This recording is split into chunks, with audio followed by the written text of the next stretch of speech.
Hi friends, ഇപ്പോൾ മാങ്ങ season ആണല്ലോ. അപ്പോൾ നമുക്ക് പച്ചമാങ്ങ വെച്ചിട്ട് നല്ല മധുരവും എരിവും പുളിയും ഒക്കെ ഉള്ള നല്ല മാങ്ങ അച്ചാർ റെഡിയാക്കി എടുക്കാം.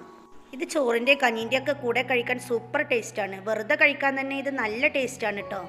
അപ്പോൾ ഇതെങ്ങനെ തയ്യാറാക്കി എടുക്കുക എന്നുള്ളത് നമുക്ക് നോക്കാം.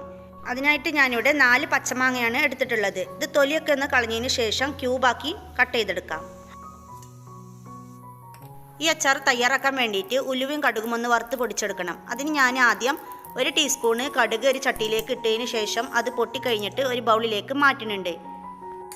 അതേപോലെ തന്നെ ഉലുവ 1/2 ടീസ്പൂൺ എടുത്ത് അതും പൊട്ടിയതിന് ശേഷം ആ ബൗളിലേക്ക് തന്നെ മാറ്റുന്നുണ്ട്. ഇപ്പോൾ ഇതാ മാങ്ങ മുഴുവനും കട്ട് ചെയ്തിട്ടുണ്ട്. ഇനി 4 പച്ചമുളകും കുറച്ച് വെളുത്തുള്ളിയും ഇഞ്ചിൻ്റെ കഷ്ണം എടുത്ത് വെച്ചിട്ടുണ്ട്. ഇതും കൂടെ കട്ട് ചെയ്തെടുക്കാം. ഇനി ഇതിലേക്ക് 4 അച്ച് ശർക്കര 1 കപ്പ് വെള്ളം ഒഴിച്ചു കൊടുത്തതിന് ശേഷം ഒന്ന് ഉരുക്കിയെടുക്കാം. ഇപ്പോൾ അത് ഉരുക്കി വന്നിട്ടുണ്ട്. ഇനി ഇതിൻ്റെ ഫ്ലെയിം ഓഫ് ചെയ്ത് കൊടുക്കാം. ഇനി ഒരു പാന് സ്റ്റൗവിൽ വെച്ചതിന് ശേഷം ഇതിലേക്ക് സൺഫ്ലവർ ഓയിലോ നല്ലെണ്ണ എന്തെങ്കിലും ഒന്ന് ഒഴിച്ചു കൊടുക്കാം.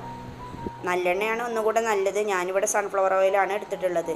ഇനി ഇതേ വലിപ്പത്തിലുള്ളൊരു കായത്തിൻ്റെ കഷ്ണം ഇതിലേക്ക് ഇട്ടുകൊടുത്ത് അതൊന്ന് വറുത്ത് കോരിയെടുക്കണം. നിങ്ങളുടെ കയ്യിൽ കായപ്പൊടി ഉണ്ടെന്നുണ്ടെങ്കിൽ ഈ സ്റ്റെപ്പ് ഒഴിവാക്കിയിട്ട് അച്ചാറിടുന്ന സമയത്ത് കായപ്പൊടി കുറച്ച് ചേർത്ത് കൊടുത്താൽ മതി കേട്ടോ.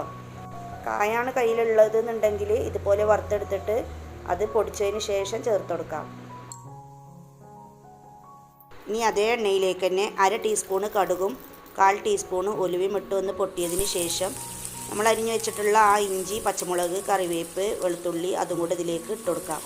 ഇനി നന്നായിട്ടൊന്ന് ഇളക്കി പച്ചമുളകിൻ്റെയൊക്കെ പച്ച കളർ മാറി വൈറ്റ് കളർ വരുന്ന ആ സമയത്ത് നമുക്കിതിലേക്ക് പൊടികൾ ചേർത്ത് കൊടുക്കാം. അതിന് 1/4 ടീസ്പൂണ് മഞ്ഞൾപ്പൊടി, 2 ടേബിൾ സ്പൂണ് കാശ്മീരി മുളക് പൊടി, 1 ടീസ്പൂണ് എരിവുള്ള മുളക് പൊടി അതും കൂടെ ഇട്ട് കൊടുത്തതിന് ശേഷം ഒന്ന് ഇളക്കി കൊടുക്കാം. എരിവ് പിന്നെ ഓരോരുത്തരുടെ ഇഷ്ടത്തിനനുസരിച്ച് കൂട്ടും കുറക്കുകയൊക്കെ ചെയ്യാം കേട്ടോ. അപ്പോൾ അത് മുളക് പൊടിയൊക്കെ ഒന്ന് മൊരിഞ്ഞ് വന്നിട്ടുണ്ട്. നമുക്കിതിലേക്ക് മാങ്ങ ഇട്ട് കൊടുക്കാം. അതിനുശേഷം ഇതിലേക്ക് ആവശ്യത്തിന് ഉപ്പ് ഇട്ട് കൊടുക്കാം. ഞാനിവിടെ കല്ലുപ്പാണ് ഇട്ടിട്ടുള്ളത്. ഇനി നന്നായിട്ടൊന്ന് ഇളക്കി കൊടുക്കാം. ഇനി ഞാനിതിലേക്ക് 250 ml കപ്പിന് 1/4 കപ്പ് വെള്ളം ഒഴിച്ച് തിളപ്പിച്ചിട്ട് ചെറുതായിട്ടൊന്ന് വേവിച്ചെടുക്കുന്നുണ്ട്.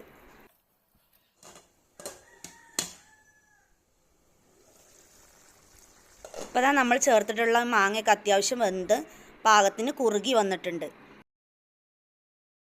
ഈ സമയത്ത് നമ്മൾക്കിതിലേക്ക് നമ്മൾ നേരത്തെ വറുത്ത് വെച്ചിട്ടില്ലായിരുന്നോ പിന്നെ ഉലുവയും കടുകും അത് പൊടിച്ചത് ഇതിലേക്ക് ചേർത്ത് കൊടുക്കാം. ഈ സമയത്ത് ഉപ്പുണ്ടോ എന്നൊക്കെ നോക്കിയിട്ട് ഉപ്പില്ലെങ്കിൽ ഉപ്പൊക്കെ ചേർത്ത് കൊടുക്കാം. പിന്നെ അതേപോലെ തന്നെ നമ്മൾ നേരത്തെ വറുത്ത് വെച്ചിട്ടുള്ള ആ കായത്തിൻ്റെ കഷ്ണം പൊടിച്ചത് ഇതിലേക്ക് ചേർത്ത് കൊടുക്കാം. ഇത് പൊടിച്ചെടുത്തപ്പോൾ 1 ടീസ്പൂണും പിന്നെ കുറച്ചും ഉണ്ട്. അത് മുഴുവനും ഞാൻ ഇതിലേക്ക് ഇട്ട് കൊടുക്കുന്നുണ്ട്. ഇനി നമ്മൾ നേരത്തെ ഒരുക്കി വെച്ചിട്ടുള്ള ഈ ശർക്കര പാനി ഇതിലേക്ക് ഒഴിച്ചെടുക്കാം. എനിക്ക് ഇത് മുഴുവനും ആവശ്യം വന്നിട്ടില്ല. അപ്പോൾ ഇതിലേക്ക് ഏകദേശം ഒരു 3 അച്ച് ശർക്കരൻ്റെ പാനിയാണ് ആവശ്യം വന്നിട്ടുള്ളത്. പിന്നെ ഇത് അത്യാവശ്യം പുളിയുള്ള മാങ്ങ ആയതുകൊണ്ട് തന്നെ ഞാനിതിലേക്ക് വിനാഗിരി ഒന്നും ഒഴിച്ചു കൊടുക്കണില്ല. നിങ്ങളുടെ കയ്യിൽ പുളി ഇല്ലാത്ത മാങ്ങ ആണെന്നുണ്ടെങ്കിൽ ഈ ടൈമിൽ കുറച്ച് വിനാഗിരി ഒഴിച്ചു കൊടുക്കണം. കുറച്ചൊരു പുളി ഇല്ല എന്നുണ്ടെങ്കിൽ ഈ അച്ചാർ അത്ര ടേസ്റ്റ് ഉണ്ടാവില്ല. ശർക്കരപ്പാനി ഒഴിച്ച് കൊടുത്തിട്ട് പിന്നെ വീണ്ടും കുറച്ച് സമയം ഒന്നിങ്ങനെ തിളപ്പിച്ചെടുക്കണം. അധികം ഒന്നും തിളച്ച് വരണ്ട. അധികം തിളച്ച് കഴിഞ്ഞാൽ പിന്നെ അത് തണുത്ത് കഴിഞ്ഞാൽ കൂടുതൽ കട്ടിയായി പോകും. അപ്പോൾ ഒരു പാകത്തിനുള്ള കുറുകലായി വരുമ്പോൾ നമുക്കിതിൻ്റെ ഫ്ലെയിം ഓഫ് ചെയ്ത് കൊടുക്കാം. ഇപ്പോൾ ഞാനിതിൻ്റെ ഫ്ലെയിം ഓഫ് ചെയ്ത് കൊടുക്കുകയാണ്. ഇപ്പം നമ്മുടെ എരിവും മധുരവും പുളിയും ഒക്കെ ഉള്ള നല്ല ടേസ്റ്റി ആയിട്ടുള്ള മാങ്ങ അച്ചാർ ഇവിടെ റെഡി ആയിട്ടുണ്ട്. ഇത് കാണുമ്പോൾ തന്നെ കഴിക്കാൻ തോന്നും. അപ്പോൾ വീഡിയോ ഇഷ്ടമായെങ്കിൽ ലൈക്ക് ചെയ്യാനും സബ്സ്ക്രൈബ് ചെയ്യാനും മറക്കരുത്.